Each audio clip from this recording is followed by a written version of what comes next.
attribue à notre Dieu, n'est-ce pas, le nom de l'Éternel des armées. Et s'il est l'Éternel des armées, ça veut dire qu'il a des armées. Tu ne peux pas être chef militaire ou chef dans l'armée si tu n'as pas des soldats derrière toi. Est-ce que vous comprenez cela? Et c'est ce que nous sommes en train de voir. Nous sommes en train de parler de cette armée et de notre chef. Est-ce que vous comprenez cela? Il est le Seigneur Jésus-Christ, le général à 5 étoiles. Est-ce que vous comprenez cela? Si nous pouvons, n'est-ce pas, prendre un peu Ésaïe. Ésaïe 47, le verset 4. Notre Rédempteur, c'est celui qui s'appelle l'Éternel des armées, le Saint d'Israël. Donc le Saint d'Israël, c'est le Seigneur Jésus-Christ. Et c'est lui l'Éternel des armées.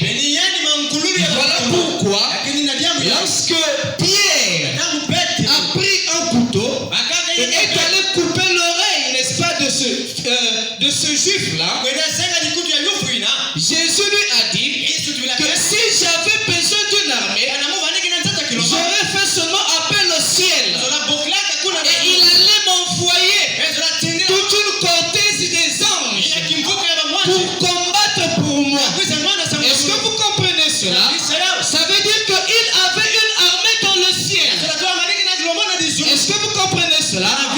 Il n'avait pas besoin de la force de Pierre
Et la mort c'était Goliath.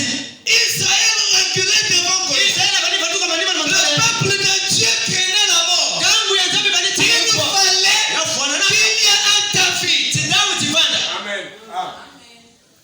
Il fallait que le véritable David puisse arriver pour que nous puissions comprendre que la mort n'a pas de puissance. Amen. Est-ce que vous comprenez cela? Et notre David, c'est le Seigneur Jésus-Christ. Il pouvait dire, détruisez ce temple et je le rebâtis en 3 jours. Est-ce que vous comprenez cela? Il n'avait pas peur de la mort. C'est le seul homme qui n'avait pas peur de la mort. Amen. J'ai le pouvoir de donner ma vie et de la répondre. Un homme ordinaire ne pouvait pas déclarer comme ça. Il savait où il se tenait. Il savait qui il était. Est-ce que vous comprenez cela? Essayons de prendre un peu le prophète.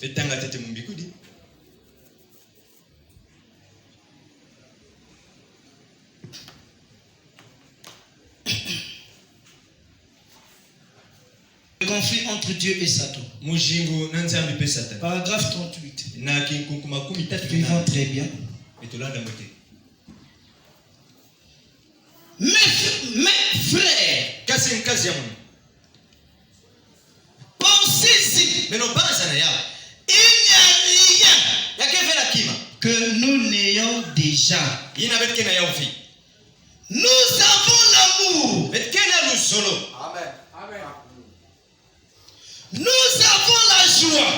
Amen. Nous avons la paix. Nous avons la vie. Amen. Nous avons la mort. Est à nous. C'est vrai.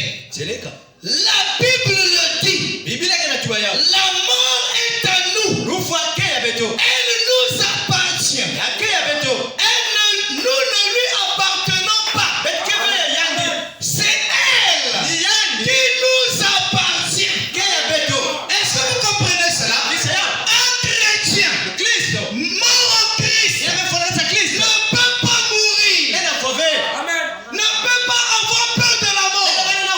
Parce qu'il a déjà la vie. Est-ce que vous comprenez cela?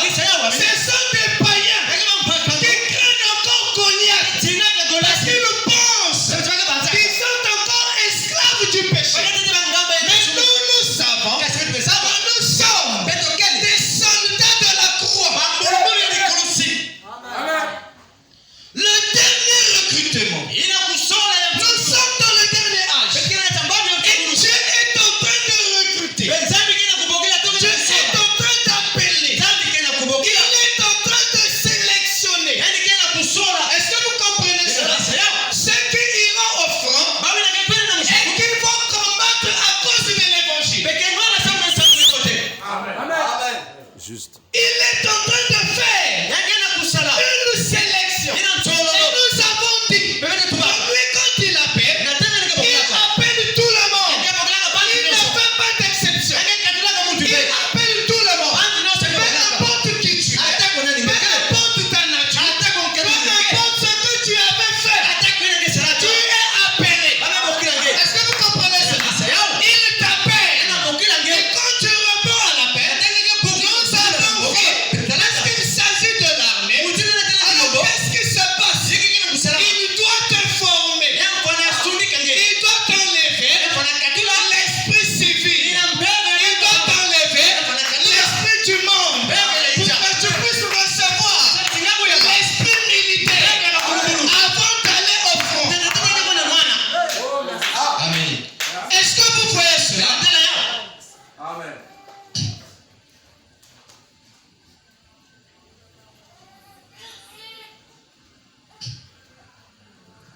Prenons le prophète. Balaam explique ça dans la plus grande bataille jamais livrée. À partir du paragraphe 60, Donc, parce que nous avions dit que quand une armée recrute, ça veut dire qu'il y a une guerre qui se prépare. Il y a une bataille qui se prépare. Donc on doit recruter les gens. Est-ce que vous comprenez cela? On doit recruter des nouveaux soldats. Et on doit les former pour la guerre, pour la bataille qui arrive.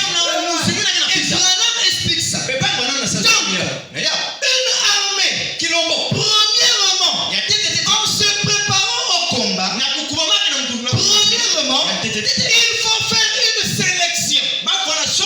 Amen. Il y a beaucoup de appelés, mais peu d'élus. Est-ce que vous comprenez cela? Mais vous voyez que même dans le naturel, lorsqu'il y a recrutement, tout le monde est intéressé. Mais ce n'est pas tout le monde qui deviendra soldat. Il y a de ceux, lorsqu'ils iront à la formation, ils ne vont pas supporter. Ils vont rétrograder. Amen. Amen. Parce que la formation, ce n'est pas facile. Dieu n'aime pas la facilité. Et dans l'armée aussi, on n'aime pas la facilité. On doit vous former à survivre dans tous les terrains. Même quand tu es dans le désert, si tu es un bon soldat, tu vas survivre. Parce qu'on vous a appris cela. Même dans la forêt, on vous apprend comment survivre dans la forêt. Parce qu'il se peut que vous allez à la bataille et que la guerre ou le combat se fera et tu te sépares. Tu te perds. Tu es seul. Tu ne retrouves plus de collègues. Est-ce que vous comprenez cela? Mais comme tu es un soldat bien formé, tu n'auras pas peur. Parce que la forêt c'est ta maison. Est-ce que vous comprenez cela? Le désert c'est ta maison. Lorsqu'on vous a recruté, quand on vous recrute dans l'armée,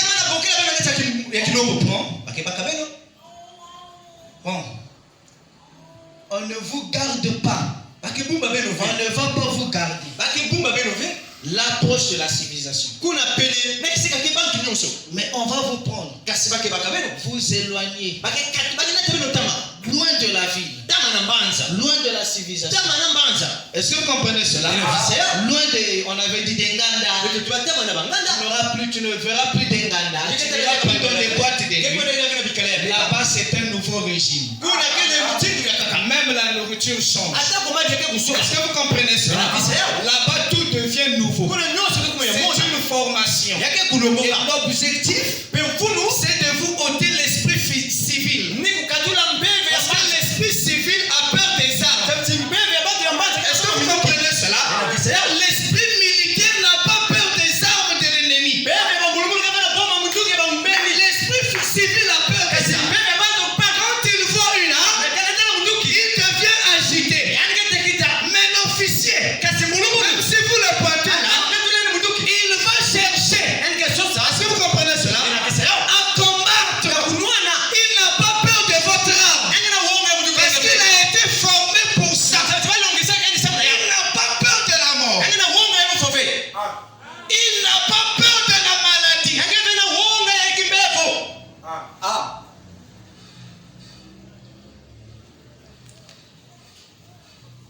Il faut faire une sélection des soldats.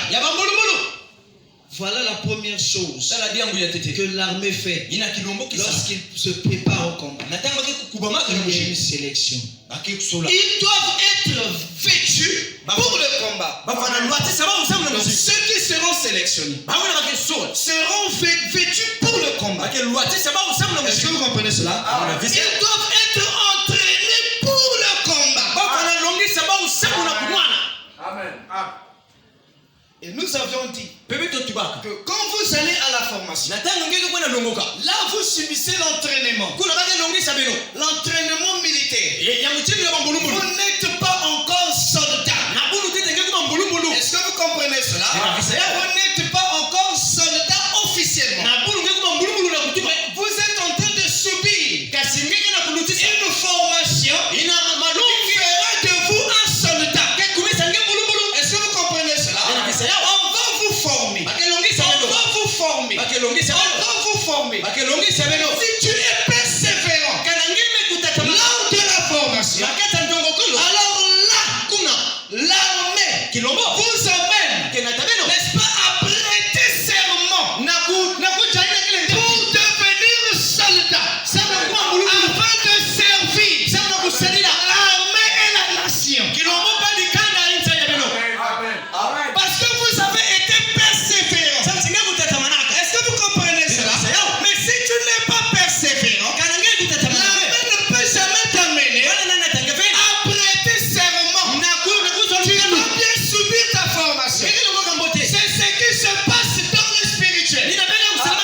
Vous entendez la parole. Vous entendez la parole. Vous reconnaissez.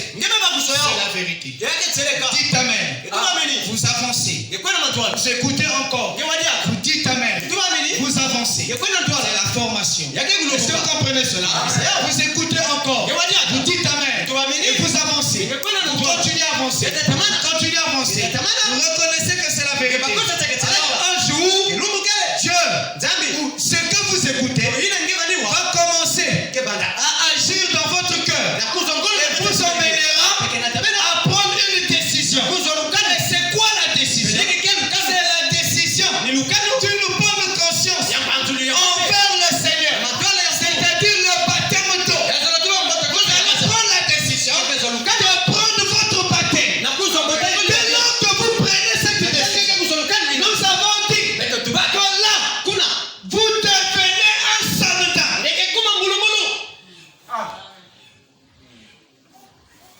À partir de là, vous devenez un soldat en Christ. Et c'est là que le combat commence. Parce que nous avions dit que quand vous devenez soldat, quand vous prêtez serment, vous vous engagez à devenir militaire et à défendre les intérêts de la patrie. Vous comprenez cela? Alors là, l'armée vous prend, vous considère comme un soldat et vous envoie même déjà dans les missions. Même quand vous n'avez pas encore de grade, vous êtes déjà soldat. Vous pouvez voir un soldat, un militaire qui n'a pas de grade. Et quand il se met devant un civil, il a de l'autorité. Parce que l'autorité est derrière lui.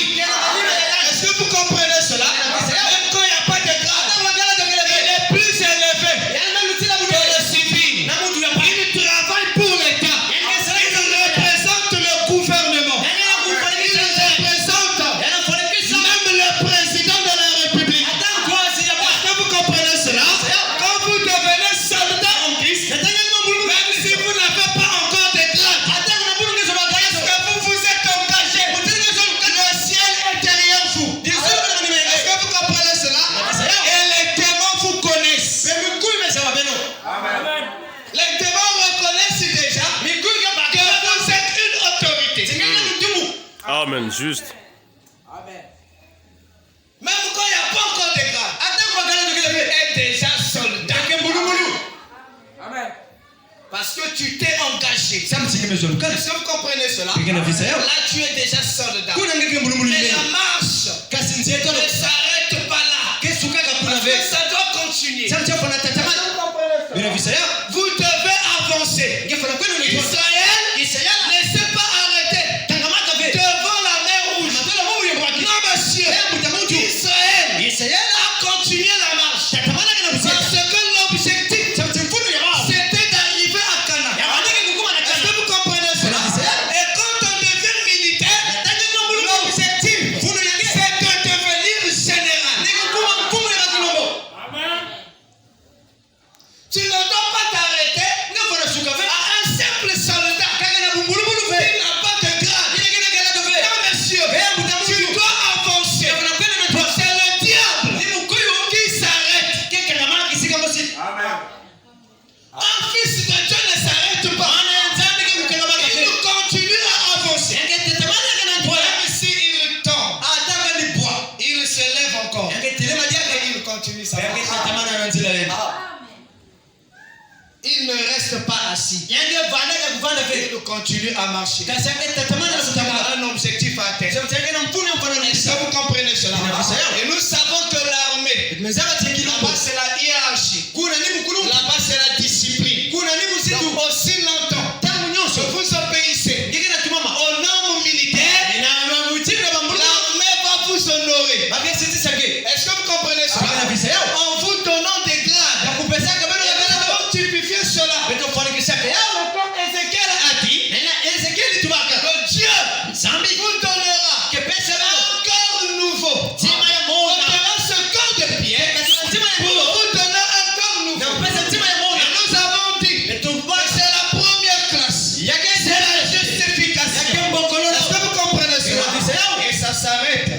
jusqu'à l'engagement. Ça commence lorsque vous croyez, lorsque vous intégrez dans l'armée, et ça s'arrête lorsque vous prêtez serment, vous devenez militaire. Cette première classe. Est-ce que vous comprenez cela? Et dès lors que vous prêtez serment et que vous devenez militaire, alors qu'est-ce qui se passe? Vous montez dans la deuxième classe. C'est-à-dire que vous êtes déjà soldat, mais vous n'avez pas encore de grade. Vous participez déjà dans des missions. Est-ce que vous comprenez cela? Vous travaillez déjà pour l'armée. Vous n'avez pas de grade. Alors comment faire pour obtenir les grades? C'est d'obéir tout simplement à la loi militaire. Est-ce que vous comprenez cela? Ne pas être indiscipliné. Parce que quand vous êtes indiscipliné dans l'armée, les chefs ne vont pas vous donner des grades. Il faut être discipliné. Quand vous êtes discipliné, là l'armée vous honore. Et vous montez des échelons. Est-ce que vous comprenez cela? On ne doit pas s'arrêter à la justification. Mais on doit continuer à monter. Parce que la justification, vous avez reçu un cœur nouveau, un cœur de chair, qui ne doute pas la parole, qui a soif de la parole, qui a soif de manger la parole, qui reconnaît la vérité, et qui amène à la parole. Mais ce n'est pas tout. Bien que le doute a été ôté, bien que la pierre a été ôtée, mais la voix doit pénétrer. Parce que la pierre était ôtée et Lazare était toujours mort. Est-ce que vous comprenez cela? Il faut que la voix pénètre. Bien que tu aies reçu un corps nouveau, tu es devenu chrétien. Mais les hommes peuvent constater en toi encore des manquements. Et là, Satan va rentrer pour vous dire que vous n'arriverez jamais. Est-ce que vous comprenez cela? Il va rentrer en scène pour essayer de vous décourager. Que vous n'êtes pas un bon chrétien. Que vous fumez encore. Que vous avez encore les désirs du monde. Est-ce que vous comprenez cela? Qu'il y a encore des empreintes, sinon des attributs du péché sur vous. Il va essayer de vous décourager. Mais comme tu as été formé pour surmonter les découragements, tu ne vas pas t'arrêter. Tu ne seras pas découragé. Tu te diras quand même, je ne suis pas fort. Je ne sais quoi. Je suis un soldat. Vous avez reçu un cœur qui vous emmène à reconnaître que lorsque vous péchez, il vous emmène à monter comme dans le deuil. Vous avez reçu un cœur. Quand il y a le péché, quand il y a l'erreur, ce cœur-là vous emmène à la repentance. Voilà un cœur nouveau. Est-ce que vous comprenez cela? Le cœur de pierre ne pourra jamais vous emmener à la repentance. Mais le cœur nouveau que Dieu vous donne vous emmène toujours à la repentance. Pierre a renié le Seigneur. Mais quand le coq a chanté, il a reconnu qu'il était dans une mauvaise position. Est-ce que vous comprenez cela? Et il est allé se repentir. Parce qu'il avait un cœur nouveau. Est-ce que vous comprenez cela? Il n'avait plus ce cœur de pierre. Lorsque vous péchez, ça ne vous laisse pas indifférent. Vous voyez que tout est normal. Est-ce que vous comprenez cela? Et nous avons dit qu'après qu'il vous donne un cœur nouveau, il doit encore mettre dans ce cœur nouveau un esprit nouveau. Amen. Le cœur nouveau est venu et a brisé le cœur de pierre. Est-ce que vous comprenez? comprenez cela? Mais il a besoin d'un esprit nouveau. Donc l'ancien esprit du péché doit mourir. Voilà pourquoi quand on a lu le prophète la dernière fois, le prophète dit que William Branham était mort. Est-ce que vous comprenez cela? Il y a des années de cela. Parce que William Branham, c'est l'ancien monsieur, c'est l'ancien homme, c'est l'homme du péché. Est-ce que vous comprenez cela? Mais quand vous recevez un esprit nouveau, l'esprit ancien, l'esprit vieux doit mourir. Amen. Parce que c'est l'esprit vieux qui nous donne le désir du péché, qui nous entraîne dans les habitudes du péché. Donc cet esprit-là doit être ôté. Vous avez déjà reçu un cœur nouveau qui te mène à la repentance. Maintenant, il te donne un esprit nouveau qui viendra. Cet esprit nouveau viendra pour te tailler. Est-ce que vous comprenez cela? Il viendra te préparer avant de recevoir l'Esprit de Dieu. Parce que nous avons dit que l'Esprit nouveau que Dieu vous donne, ce n'est pas le Saint-Esprit, ce n'est pas l'Esprit de Dieu. Parce que dans la prophétie de Ézéchiel, il a dit: je vous donnerai un esprit nouveau et je mettrai en vous mon esprit. Est-ce que vous comprenez cela? Frère Branham explique ça mieux dans la prédication.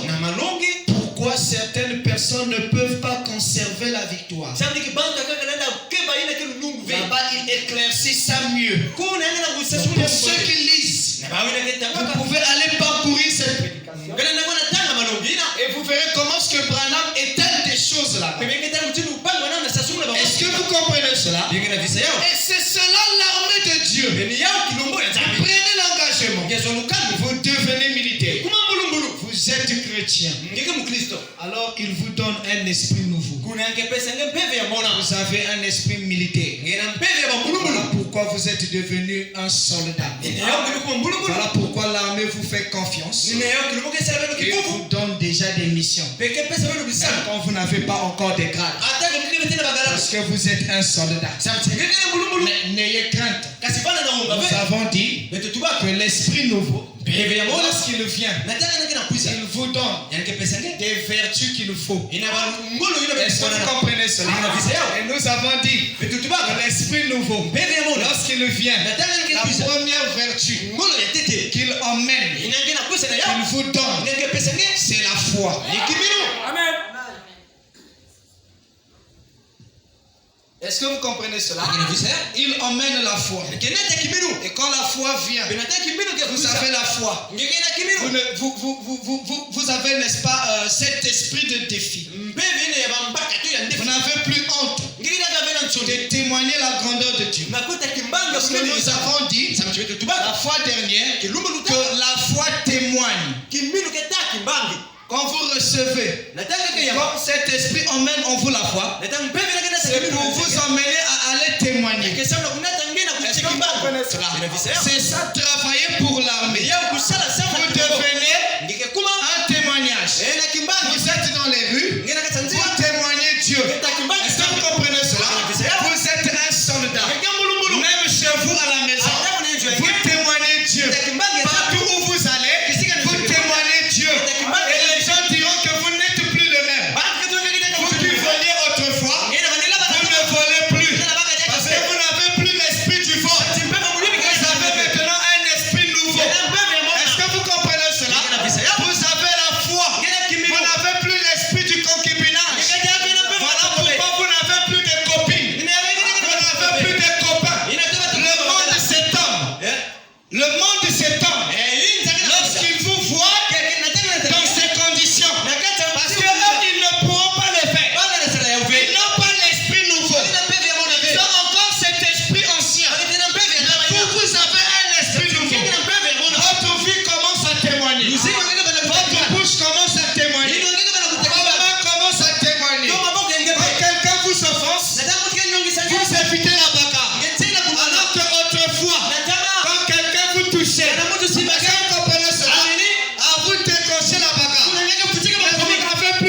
l'esprit de Satan. Quand quelqu'un, un ami de Frère Branham, tu te souviens? Tu te souviens quand on était, parce qu'on avait pris notre ami là, on l'a jeté dans l'eau. Madame dit oui, je m'en souviens, mais je ne le referai plus. Est-ce que vous comprenez cela? Parce qu'il n'avait plus cet esprit là. Il avait reçu un esprit nouveau. Il avait ôté les habitudes du péché. Il vous donne, n'est-ce pas, la foi? Il vous amène à témoigner. Allez témoigner. Et quand vous témoignez, vous témoignez Jésus-Christ. Il est le même hier, aujourd'hui, qu'il a été ressuscité des morts, qu'il est vivant. Alors ça commence à déranger les gens. Ça commence à déranger la famille. Ça commence à déranger le monde. Et là, le monde commence à vous haïr. Est-ce que vous comprenez cela? Le monde commence à vous combattre. Est-ce que vous comprenez cela? Mais vous ne pouvez pas vous empêcher de témoigner. Parce que c'est l'esprit nouveau. Le monde commence à vous haïr. Même vos parents vont vous haïr. Amen. Même ta propre mère, si ta mise au monde, va te haïr à cause de l'évangile que tu es en train de témoigner. Est-ce que vous comprenez cela? C'est Jésus a dit, on vous haïra à cause de mon nom. Quand vous êtes chrétien, un véritable chrétien, un authentique chrétien, et que le monde n'est pas en deuil, tu n'es pas encore chrétien. Si le monde ne te persécute pas encore, tu n'es pas encore chrétien. Le monde doit te persécuter parce que tu n'es plus dans leur camp. Tu es maintenant dans notre camp. Tu n'es plus soldat du monde. Tu es soldat de Jésus-Christ, soldat de la croix. Et tu témoignes la croix. Est-ce que vous comprenez cela? Alors ça va les étouffer. Le monde va commencer à te persécuter, va commencer à te haïr. Et à partir de là, l'esprit nouveau te ajoute encore une autre vertu. Il te donne la force de surmonter les murmures, la force de surmonter ce combat, de supporter les critiques du monde. Il te donne la force de porter l'opprobre à cause de la parole. Est-ce que vous comprenez cela? Et nous avons vu que la première vertu, dans le sens de notre thème, la première vertu que l'esprit nouveau vous donne, qui est la foi, dans le sens de notre thème,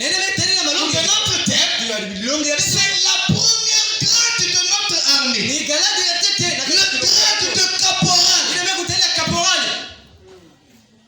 Vous êtes un caporal, une barre rouge. Est-ce que vous comprenez cela? Et c'est le barre de la foi. Nous avons dit que dans notre armée, il n'y a pas de nomination, comme des passations. Au nom, caporal, et puis caporal chef. Non. Dans notre armée, quand tu es caporal plein. Est-ce que vous comprenez cela? Tu es caporal plein. Quand tu es sergent plein.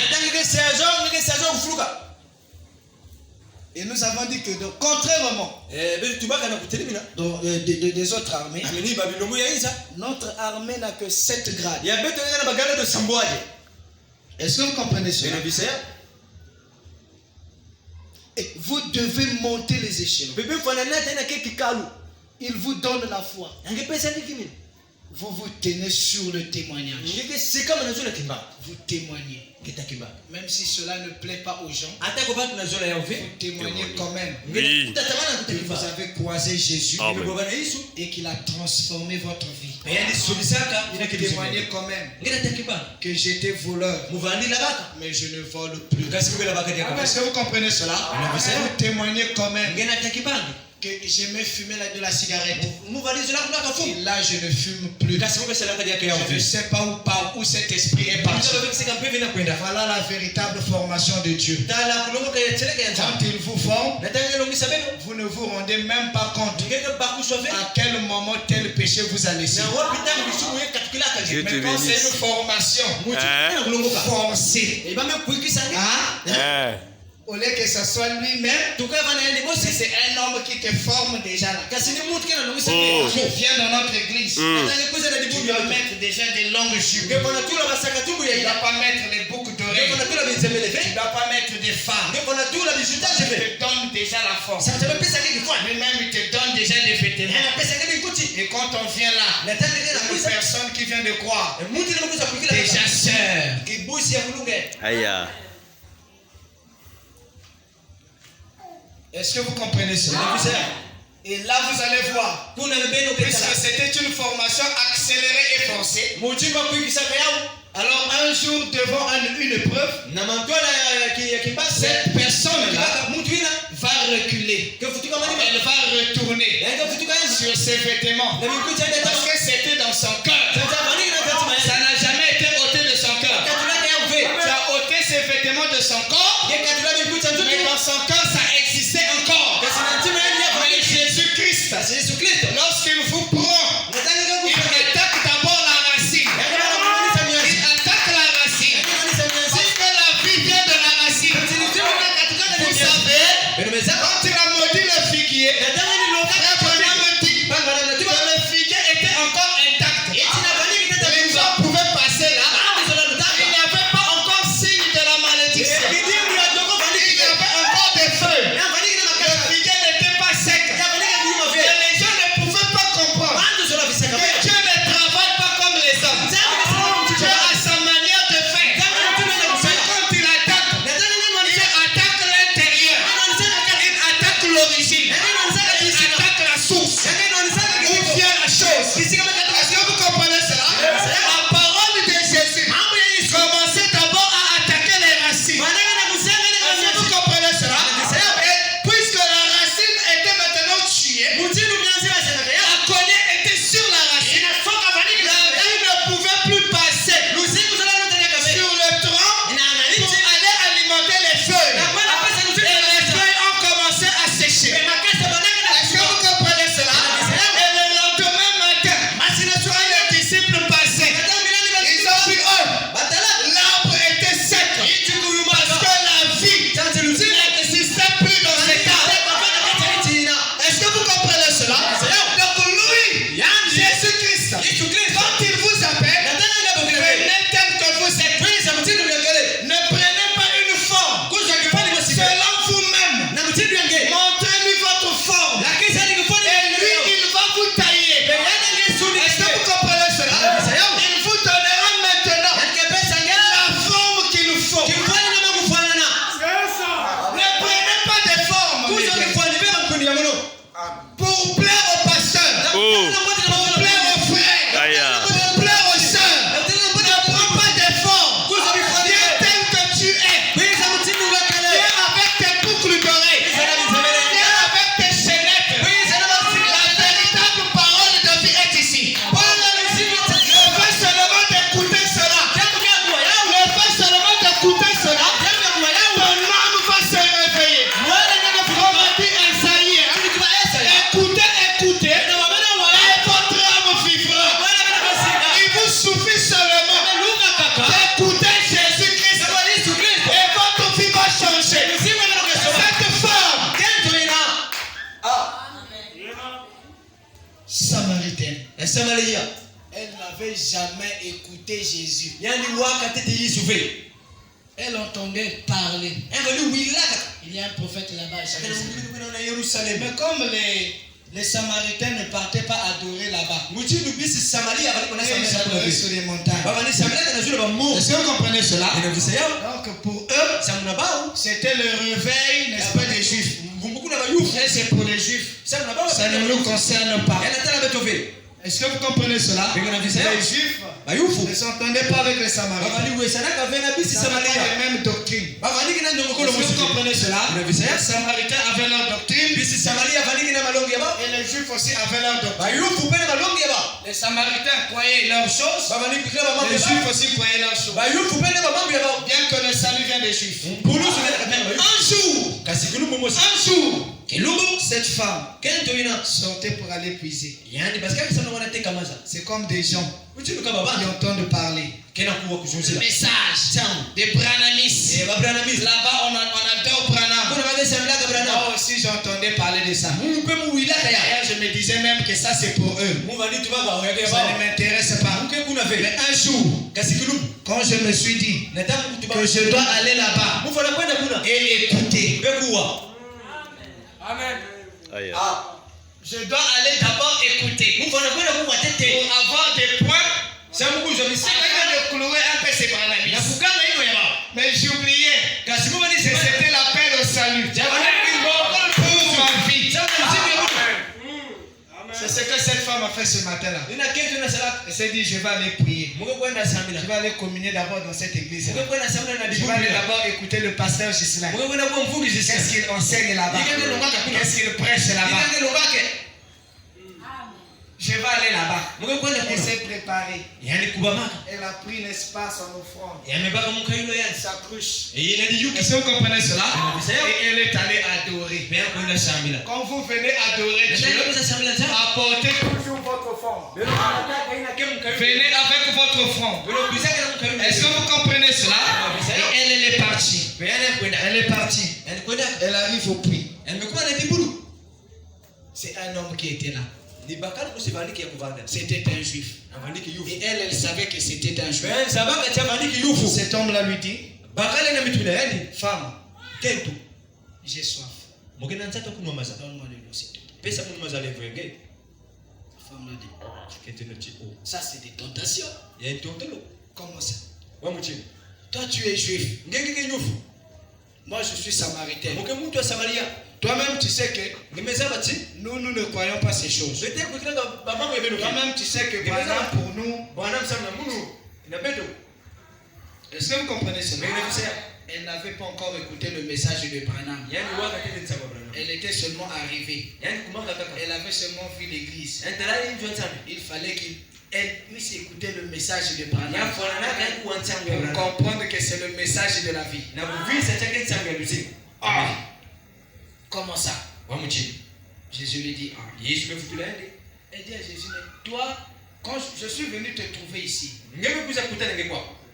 donc tu es venu au puits sans cruche. Hein? Tu es venu sans cruche. Donc tu m'attendais seulement moi. Dieu n'a pas d'autres mains sinon que nos mains. Dieu n'a pas d'autres pieds sinon que nos pieds. Voilà pourquoi il fait un recrutement dans son camp. Vous savez, Satan aussi a besoin d'un corps pour se manifester. Et Dieu de même, il a toujours besoin de quelqu'un pour se manifester. Est-ce que vous comprenez cela? Pour montrer sa puissance. La cruche de Jésus était entre les mains de cette femme, mais elle ne le savait pas.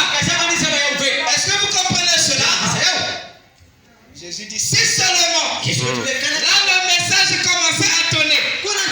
Est-ce que vous comprenez cela? Comment ça? Ce n'est plus Moïse dit. Ce n'est plus la Bible. C'est maintenant Branham.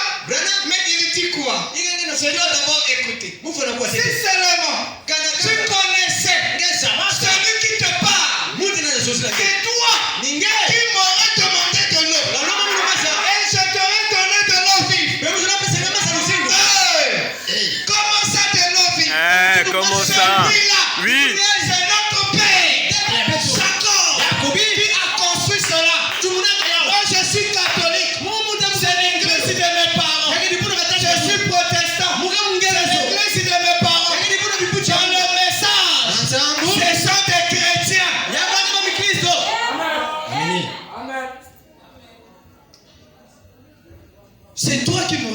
l'eau à boire.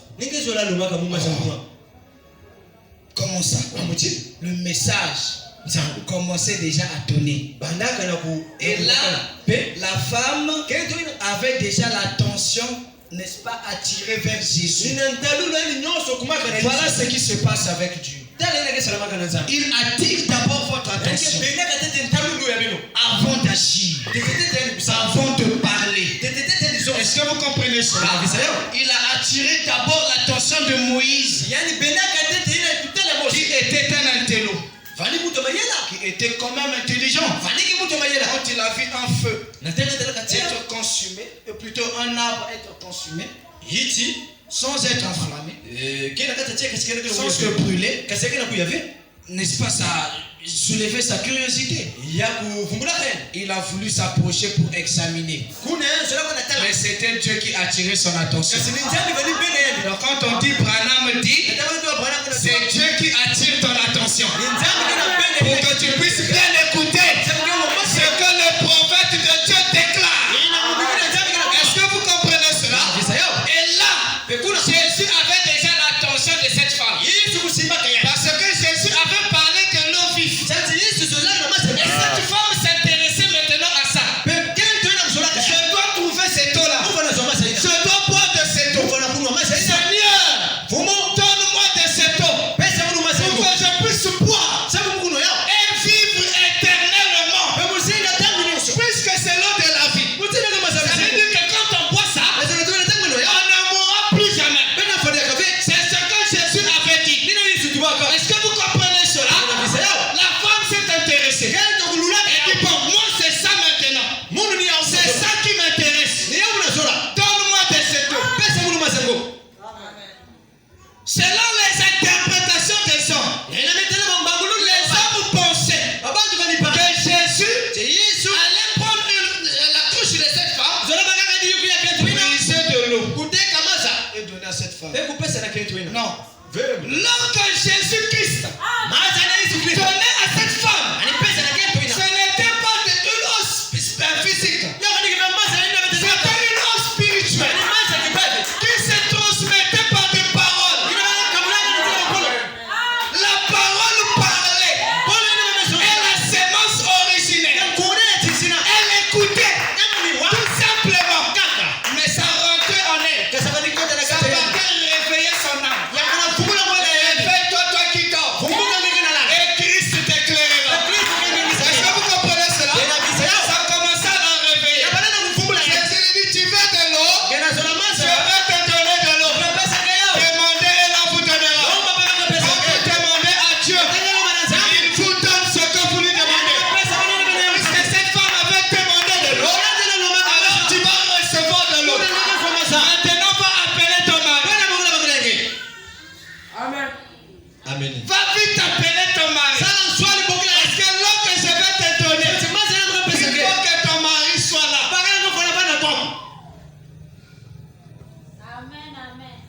Bien que son mari était déjà là. Aïe.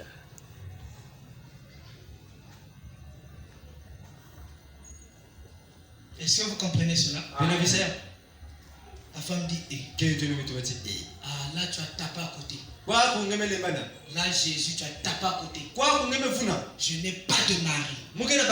Non, Jésus savait déjà qu'il n'avait pas de mari. Et celui qui n'est jamais surpris par des événements. Est-ce que vous comprenez cela?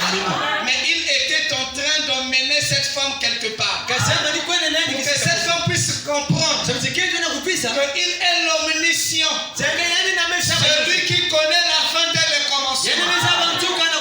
Celui qui connaît tout. Celui qui connaît toute ta vie. Jésus lui dit, tu as raison. Tu as raison de dire que tu n'as pas une femme. Ça et de mari. Ça c'était des secrets. Ça c'était caché. Ça elle-même elle emmenait ça. Elle-même elle gardait ça. Est-ce que vous comprenez cela? Elle-même elle gardait ça. Mais Jésus commençait ça, n'est-ce pas, a brisé son secret. Jésus était rentré dans son silence. Il dit, tu as raison. Tu as eu 5 maris. 5 maris. Et celui que tu as maintenant n'est pas ton mari. Ah, la femme l'a dit. C'est là. Elle reconnaît. Ah. Vous n'avez pas prophète. Là, elle commence à reconnaître que Jésus-Christ était le Messie. Parce que c'est que ce prophète-là a fait. Non, ça doit être un prophète pour le faire. Ce que Branham a fait, si ce n'est pas un vrai prophète, qui a dit? Mais nous savons que c'était l'envoyé de Dieu. Comme Nicodème a reconnu dans notre corps. Nous savons que tu es un prophète de Dieu. Et cette femme-là est allée témoigner. Est-ce que vous voyez cela? Oh, il est temps. Il est temps, mes bien-aimés. Notre ennemi, c'est le temps. Mais nous n'avons pas encore terminé notre sujet. Nous sommes en train de poursuivre notre sujet. Petit à petit, la zone. Amen. Que le Seigneur vous bénisse. Que le Seigneur bénisse notre famille. On acclame le Seigneur. On va se mettre debout.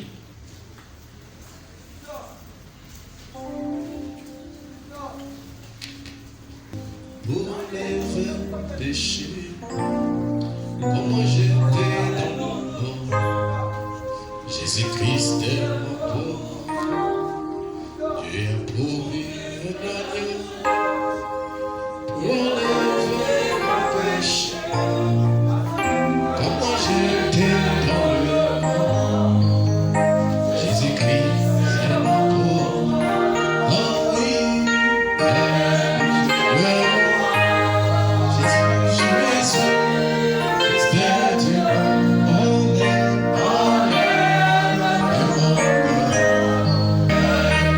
Yeah.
Oh,